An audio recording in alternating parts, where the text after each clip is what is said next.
Assalamualaikum warahmatullahi wabarakatuh. Bapak Ibu, saya malam ini akan menyampaikan tentang kecerdasan finansial dasar ya. Ini revisi dari tanggal 29 Juni 2019.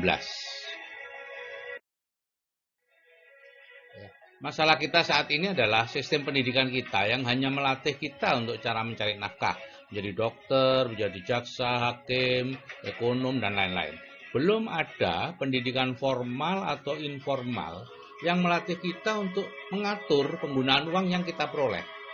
Dan fakta membuktikan, Bapak Ibu, bahwa itu lebih penting dari yang kedua. Yang kedua itu lebih penting dari yang pertama. Karena banyak sekali orang yang tidak terlatih mencari nafkah, tapi dia terlatih untuk mengatur uang, akhirnya mereka ialah yang lebih kaya.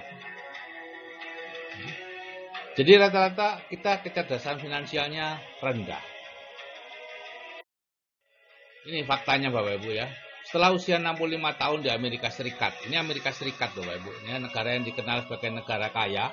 Kemudian usia 65 tahun itu dianggap sebagai usia atau masa usia pensiun gitu ya. Jadi harusnya mereka yang sudah bekerja keras lama itu ya sudah kaya atau mampu. Faktanya seperti ini Bapak Ibu. Hanya 1% yang kaya, hanya 4% yang makmur atau mandiri secara keuangan. Gila enggak Bapak Ibu? Ya, selama sekian puluh tahun hanya 5% yang dia bisa mandiri. Ya. Sedangkan yang 5% itu masih harus bekerja. Yang 36% alhamdulillah dia meninggal. Yang 54% tergantung pihak lain. Jadi setelah bekerja keras selama puluhan tahun, pada usia 65 tahun ke atas tergantung pihak lain. Ini Amerika Bapak Ibu. Indonesia nggak tahu. Nah di Indonesia ini faktanya. Penyelidikan majalah SWA ya, tahun 80-an ya. 80% profesional berpenghasilan besar akan jatuh miskin di usia tuanya. Ya.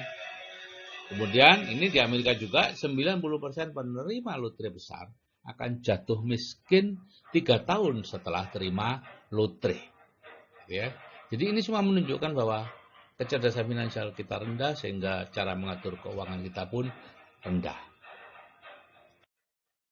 Nah, cerdas keuangan itu apa sih?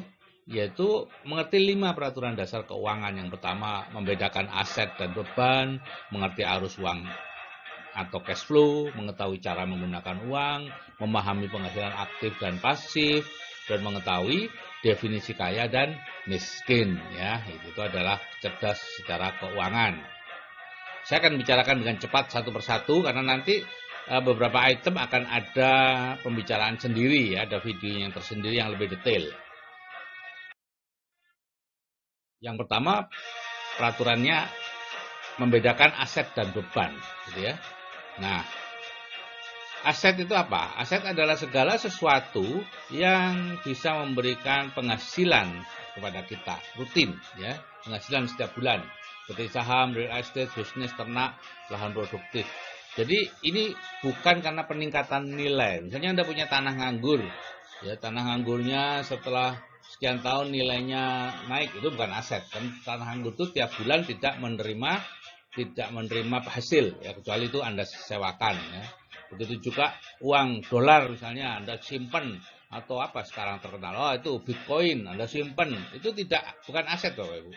Ya, kecuali dia menghasilkan setiap bulannya, itu baru disebut aset. Ya, kalau beban itu adalah sesuatu yang membuat kita mengeluarkan uang, ya, seperti rumah yang kita tempati, mobil yang kita tempati, yang kita pakai. Ya. Nah, secara umum, Bapak Ibu, kita seharusnya menaikkan aset dan menekan beban. Tapi apa yang terjadi selama ini? Karena ketidaktahuan kita, maka kita meniadakan aset dan menumpuk beban, ya, seperti rumah diperbesar, mobil diperbanyak. Kenapa? Karena kita salah menganggap itu aset. Nah, peraturan yang kedua adalah 3 macam arus kas, ya, atau arus uang, yaitu arus uangnya orang miskin, arus uangnya kelas menengah, dan arus uangnya orang kaya. Jadi Bapak Ibu, besar Anda disebut orang kaya atau tidak itu bukan berdasarkan berapa penghasilan Anda, ya.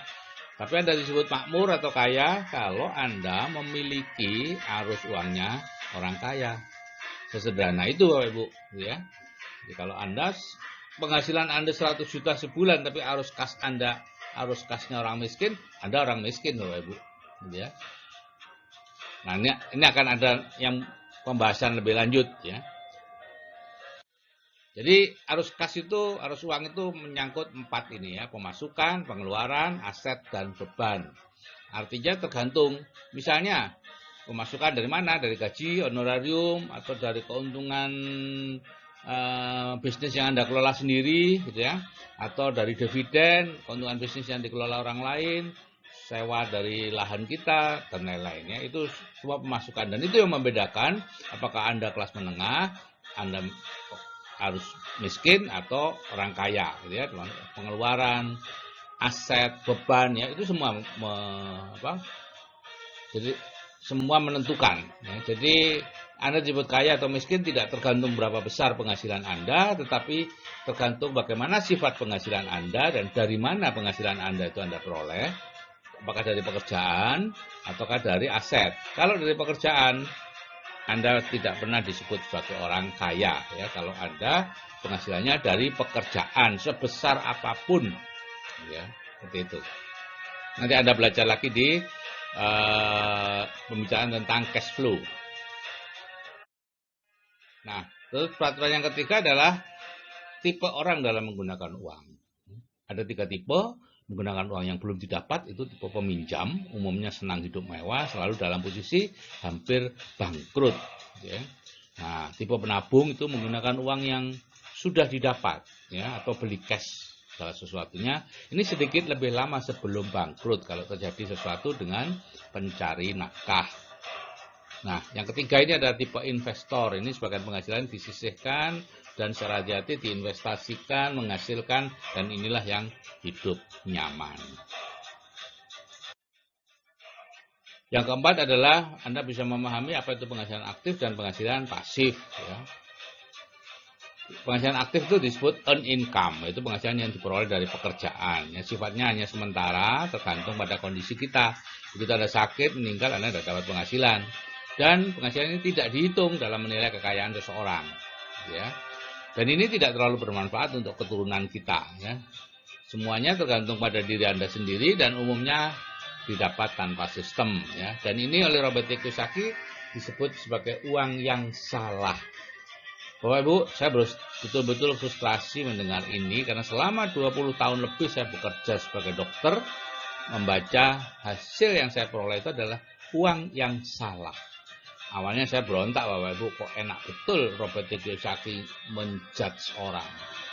Ternyata sesuai kenyataannya ya. Jadi pada awalnya kita seperti ini ya, menarik gerobak ya, hasil dengan beban yang sedikit ya, cuman punya motor mungkin, TV dan lain-lain.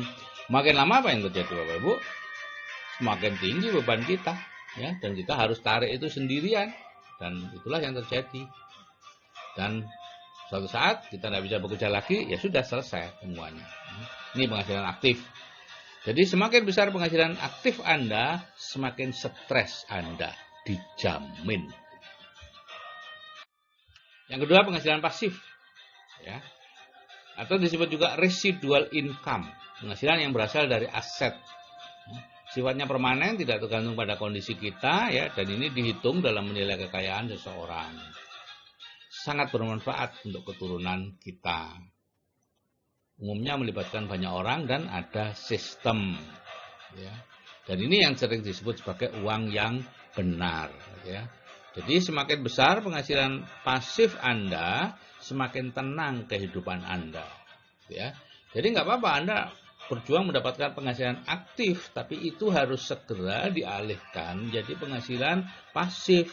Kalau hanya tetap penghasilan aktif, Anda hidup dari penghasilan aktif, wow. Ya, nanti di belakang akan diperlihatkan. Donald Trump mengatakan, ya, setiap orang punya bakat meniru. Ya, selama ini bakat itu kita gunakan untuk meniru cara mendapatkan uang yang salah. Jika bakat tadi digunakan untuk meniru cara mencari uang yang benar, maka kehidupan yang luar biasa akan menantinya. Nah, ini Bapak Ibu yang dikatakan oleh dokter siapa itu namanya, tentang pemrograman bawah sadar kita. Bahwa anak-anaknya orang kaya itu berbeda dengan anak-anaknya orang biasa. Anak-anaknya orang kaya meskipun di sekolah itu bodoh, tidak pernah diberi modal oleh orang tuanya, tapi mereka akan dengan mudah bisa menjadi kaya. Karena program pikirannya itu berbeda. Dr. Bruce Lipton ya, Anda perlu melihat videonya, itu hanya 7 menit kalau saya. Jadi seperti ini Bapak Ibu ya. Karena itu kami di CFS ini melakukan reprogramming ya. Anda kalau melihat video meningkatkan plafon rezeki ya, karena ini tadi ya, kita sudah meniru cara mendapatkan uang yang salah sejak kita kecil, dan itu yang terjadi sampai sekarang. Kalau udah di reprogramming ya salah terus. Jadi ini penghasilan aktif dan pasif bedanya. Kalau penghasilan aktif itu begitu Anda bekerja, Anda sudah dapat uangnya, terus naik terus. Suatu saat akan mendatar ya. Kalau Anda bekerja di perusahaan swasta, usia 40 tahun belum mencapai puncak, keluar aja deh, tidak akan bisa mencapai puncak gitu ya. Dan suatu saat pasti akan menurun, karena PHK, meninggal, pensiun dan lain-lain, sehingga tinggal sekitar 20%-nya saja lah gitu ya. Nah, di sini kita kerja mendapatkan uang, kalau nggak kerja nggak dapat uang. Nah, penghasilan pasif sebaliknya, yaitu awalnya menurun tapi terus naik terus ya. Karena di sini kita kerja membangun aset. Pada saat kita membangun aset itu kita tidak punya penghasilan atau penghasilannya malah menurun, kita malah mengeluarkan uang gitu ya. Nah, nanti kalau aset itu sudah menghasilkan uang, maka barulah naik terus. Kalau kita sudah tidak kerja lagi, ya, kalau aset sudah menghasilkan uang, kita tidak perlu kerja lagi, aset akan terus menghasilkan uang. Dan itulah yang saya alami Bapak Ibu selama 14 tahun ya, sejak 2005 sampai sekarang, saya hidup dari aset. Saya tidak lagi bekerja mencari uang, tidak praktek, tidak ini itu, pokoknya tidak bekerja cari uang lah. Gitu ya. Saya tetap bekerja, tapi kerja saya membangun aset sehingga aset saya harap bertambah besar ya. Dengan penghasilan saya yang lalu itu tergantung pada aset yang dulu saya bangun. Jadi di sini bedanya, saya bekerja untuk meningkatkan penghasilan saya. Kalau waktu saya jadi dokter dulu, saya bekerja untuk mempertahankan penghasilan saya. Itu bedanya. Nah, ini peraturan yang terakhir, bedakan antara kaya dan miskin ya. Kita disebut kaya atau makmur jika penghasilan pasif kita lebih besar dari biaya hidup kita, gitu ya. Anda perlu mengukur yang namanya indeks kemakmuran, yaitu penghasilan pasif dibagi biaya hidup. Ya, kalau indeks kemakmuran Anda lebih dari 1, Anda disebut makmur. Kalau indeks kemakmuran Anda lebih besar, jauh lebih besar dari 1, Anda disebut kaya. Ya. Jadi Anda ukurlah indeks kemakmuran Anda 15 tahun yang lalu, 10 tahun yang lalu, 5 tahun dan sekarang. Turun apa naik? Ya, kalau naik, oke, Anda sudah aman berarti, gitu ya. Masa depan yang cerah menunggu Anda. Tapi kalau Anda turun, meskipun Anda semakin lama hidup Anda merasa semakin mewah, penghasilan Anda semakin mewah, sebetulnya ancaman pada keluarga Anda semakin besar. Nah, miskin itu apa? Tidak ada sebetulnya definisi miskin secara sosial, agama, nggak ada. Semua di setengah di apa ya? Ya, supaya jadi cukup gitulah ya. Jadi cukup itu sebetulnya adalah kekurangan uang yang dicukup-cukupkan. Gitu ya. Karena gini, miskin itu, orang miskin adalah mereka yang bekerja keras hanya untuk membayar gaya hidupnya yang mahal dan selalu ingin lebih dan lebih. Ya, wah itu saya banget dulu Bapak Ibu ya. Jadi mula-mula dia hidupnya sederhana, makin lama makin mewah, tapi kerjanya semakin berat, ya lama-lama bangkrut kalau memang kehilangan pekerjaan atau nafkahnya. Ya. Nah ini. Jadi Bapak Ibu, kita harus hati-hati, yang hidup mewah belum tentu kaya. Yang hidup sederhana belum tentu miskin. Tetapi kalau Anda hidup mewah dengan penghasilan aktif, bisa dipastikan Anda miskin. Ya, Anda harus segera merubah penghasilan aktif Anda menjadi penghasilan pasif.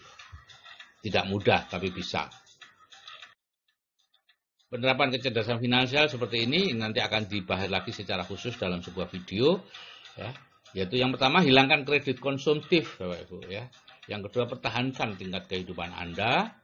Yang ketiga, dapatkan penghasilan pasif. Jadi kalau diumpamakan itu seperti ini ya. Tadinya Anda bebannya besar seperti ini, Anda sederhanakan, gitu ya. Anda turunkan, Anda hilangkan kredit konsumtif Anda, punya 2 mobil, kredit semua, ya dijual aja, dibelikan 1 aja yang sederhana, cash gitu ya, dan seterusnya. Termasuk rumah Bapak Ibu, ya. Rumah adalah penghisap kekayaan nomor 1 bagi kelas menengah. Oke, itu nanti akan bahas di media yang lain. Dan kemudian mendapatkan penghasilan pasif seperti ini prosesnya ya. Bapak Ibu, kalau saya yang sudah berumur aja bisa mengalihkan penghasilan aktif saya menjadi penghasilan pasif, saya pastikan Anda seharusnya juga bisa. Oke, salam saya dari saya, Dr. Sigit Setiawadi. Salam sukses untuk Anda.